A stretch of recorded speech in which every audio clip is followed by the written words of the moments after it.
MineMogul is another game with overwhelmingly positive reviews. It's being referred to as like a casual satisfactory, which immediately piqued my interest. But what is so good about this game that it's got people talking about it?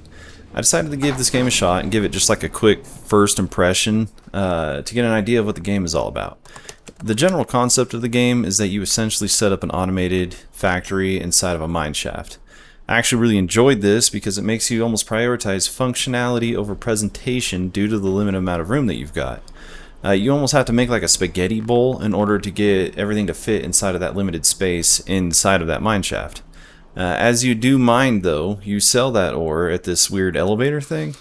The money that you make from this you can spend on a conveyor belt and machines to further process the stuff that you get in the mine to make it into more valuable resources. Now, the game does have a progression and like a quest system in place. As you complete the quests, you unlock these new buildings to help you further process your resources and different types of conveyor belts that you can use to more easily manage where your resources are going. As you complete these quests, you get like these research points that you could use and spend them on other things like items or different types of buildings that you could use to further process your resources. You'll also come across these little areas that have these TNT bombs that you can detonate and blow up the mine shaft and open up new areas that have more resources in it for you to explore and then start mining and bring it back to where your elevator's at, which of course comes with the challenge of trying to get everything to fit down like the narrow tunnels to get back to that elevator shaft. To help with this limited amount of space that you've got in these long corridors, they give you these little separator buildings, which are kind of difficult at first to learn how to use, but if you take one of the resources and put it in the basket on the top, any type of resource that goes through there will end up going out to the side, so it helps you kind of separate your resources that are going down a conveyor belt and allow you to use one conveyor belt for multiple different types of resources as long as you have enough separators down the line to divide out what you need. But as I progressed through this game, it became very obvious to me why people are calling it like a casual satisfactory style of game.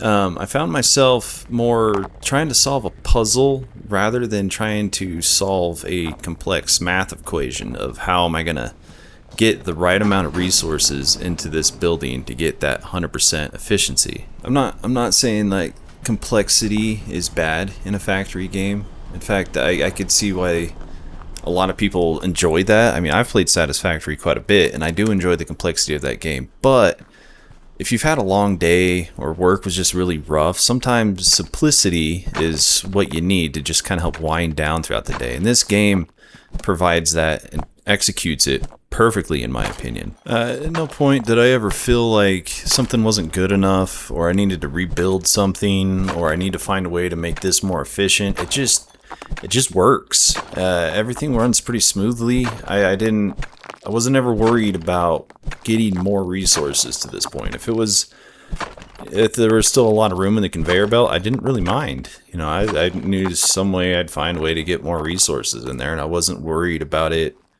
not being efficient enough. And because of that reason, this game will probably be one that I continue to play after work to just kind of wind down and decompress from the day. Now, if you guys would like to give this game a shot and try it out, I will leave a link down in the description to the Steam page. They also have a demo there that you can try out in case you're still kind of unsure about purchasing it. And as always, I hope everyone has a great day. And if not, make it a great day. I'm thankful for all the support I've gotten on this channel. I never could have imagined that I would have been progressing like I am, and I really do appreciate it. So thank you all for watching.